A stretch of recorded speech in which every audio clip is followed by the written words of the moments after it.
C'est en période des festivités marquant la fin de l'année que plusieurs jeunes s'adonnent aux relations sexuelles sans protection, et ce avec risque d'attraper les infections sexuellement transmissibles, voire des grossesses non désirées.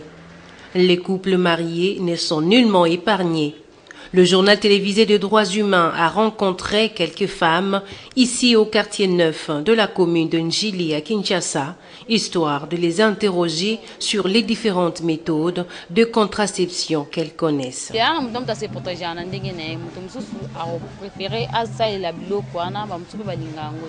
Jeune fille, faut qu'on ait commis battre les accords que ce qu'on joue avec l'eau, nous saluons les gens battre là. Faut qu'on ait cause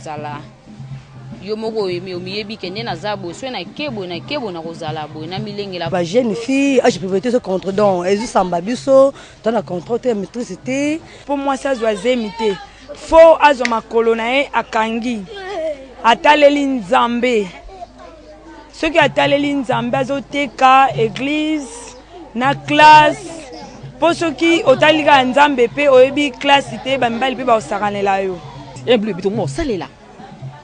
Tu commences là, pilule, préservatif, prendre éviter prudence, prudence. C'est la prudence pour qu'on m'y batte là. La même question a été posée ici à cet infirmier trouvé à son poste de travail. Emery Masunga est corps médical dans ce centre de santé. Pour lui, le taux des femmes sollicitant les contraceptifs a sensiblement baissé, résultat de plusieurs campagnes sur la planification familiale. Mais il regrette par contre les inconvénients de cette méthode. Basi mingi, bazu batonga, ya ba 5 ans, ya ba 10 ans. Sikoyo tozomona même côté maternité, même ba grossesse, en tout cas tozo yamba susu basi ba ze mingi te. Bato basala campagne wana basala ki mabe, ba pesi batonga même na ba jeune fille ona no ba botité. Et pourtant to yebike ba kisi wana za na ba conséquences belé. Oyo peut-être à la longue ekosala mabe kolega kutu na bato bazu batonga wana. Si pour Emery Masunga, le recours aux contraceptifs a des effets négatifs sur l'organisme de la femme, pour Robert Wangachumo, chargé des questions politiques et plaidoyer de IPAS RDC, tel n'est pas le cas. C'est ici l'occasion pour lui d'insister sur la nécessité d'un personnel qualifié pour des soins de qualité. L'activisme sexuel commence à l'âge de l'adolescence. Et les victimes aujourd'hui des grossesses non désirées, on les compte aussi bien parmi les adolescentes, les jeunes filles et les femmes mariées et les femmes vivant seules. Le message que je peux donner, c'est que la science évolue et la science est là pour nous aider.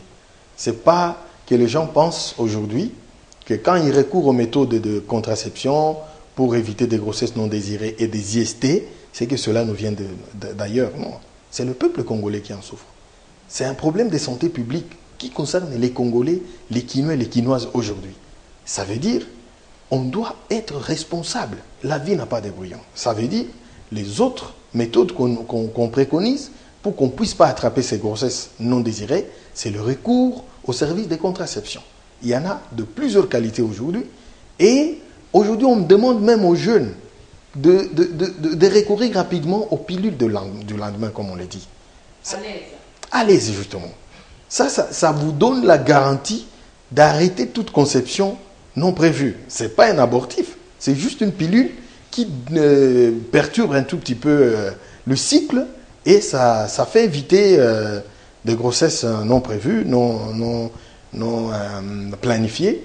Et il faut peut-être aussi s'informer sur d'autres méthodes de contraception. Mais qu'arrive-t-il lorsque, malgré la prévention, la femme se retrouve avec une grossesse indésirée? Ces Ndjiloises ont dans leur mémoire fraîche évoqué les cas de décès de leur connaissance suite aux avortements clandestins. Parmi elles, une jeune fille de 14 ans. Elle était partie faire ce l'éclitage parce qu'elle avait mal. C'était un cours comme ça qu'elle ne s'attendait même pas de ça. Elle était partie, elle m'avait dit que c'était un coup comme ça, qu'elle n'attendait même pas de ça. Après, elle était partie voir une grand-mère comme ça. Les grand-mères avaient donné le médicament comme ça, elle avait pris ça et puis je ne sais pas la suite parce que je n'habite plus là-bas. Maman a dit maman bana 5.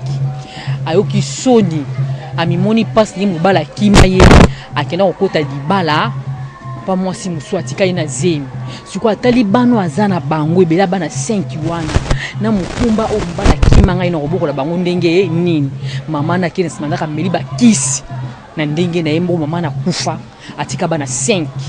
Pour cette jeune fille, la réaction sociale et la crainte de subir la rigueur de la loi sont à la base du recours aux avortements clandestins et non sécurisés. Bamsusu balonga zeme na ignorance. Otala ke mukili sekangai, otala ke souffrance, mutako yedenga azate, na bana wapi na suka wapi, fama longa te, na longola zeme. La RDC a depuis 2008 ratifié le protocole de Maputo qui met l'accent sur les conditions requises pour recourir à un quelconque avortement sécurisé, entre autres le viol, l'inceste ou même lorsque la santé physique ou mentale de la femme est en danger. Mais la plupart des personnes interrogées méconnaissent même l'existence du dit protocole. Moto azui zem na cadre ke ba violer kolongola peza mabe ko ko mimaki okufa pona nga okoki ko kende na ba konza mboka balandeli oso ba ko encadrer mwana na ko bota mabazui en charge na place olongola obwaka makila bongo ba violer yo so na kilongola zem siko okufi bana mobatela yango ebota makaka protocole de Maputo.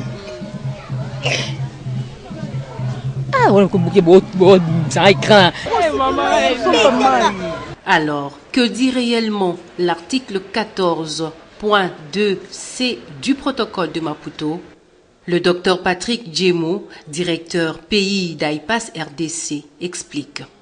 Le code pénal de 1940, qui est l'époque coloniale, comme vous le savez, a interdit l'avortement, complètement, dans toutes ses formes. Et en 1972, à peu près 32 ans après, on est venu un peu relaxer en autorisant l'avortement pour les causes qui mettent en danger la vie de la femme. Et là, c'était un décret présidentiel, donc un acte réglementaire. Et après, il y a eu, le pays a au fait adhéré ou ratifié un certain nombre de traités internationaux, y compris le protocole de Maputo, qui a été ratifié depuis 2008, après que le Parlement ait débattu mot à mot ce protocole et ait autorisé le président à y adhérer. Et en 2008, la RDC a adhéré au protocole et en 2018, il a été publié au journal officiel, le rendant opposable à tous. Donc dans ce protocole qui traite de 8 thématiques, y compris la thématique santé, qui n'est qu'une des thématiques du protocole. Et même la thématique santé ne traite pas seulement de l'avortement. Donc l'article 14 a beaucoup d'autres aspects santé, mais y compris une petite section de l'article qui parle de l'accès à l'avortement médicalisé. Dans des circonstances telles que le viol, l'inceste, ou quand la grossesse met en danger la santé mentale et physique de la personne enceinte et quand la grossesse met en danger la vie de la femme enceinte ou du fœtus. Tout compte fait, la sensibilisation et la vulgarisation des textes légaux et traités en la matière s'avèrent indispensables, en l'occurrence l'article 14.2c du protocole de Maputo, afin de pallier à cette ignorance qui caractérise la majeure partie de la population congolaise.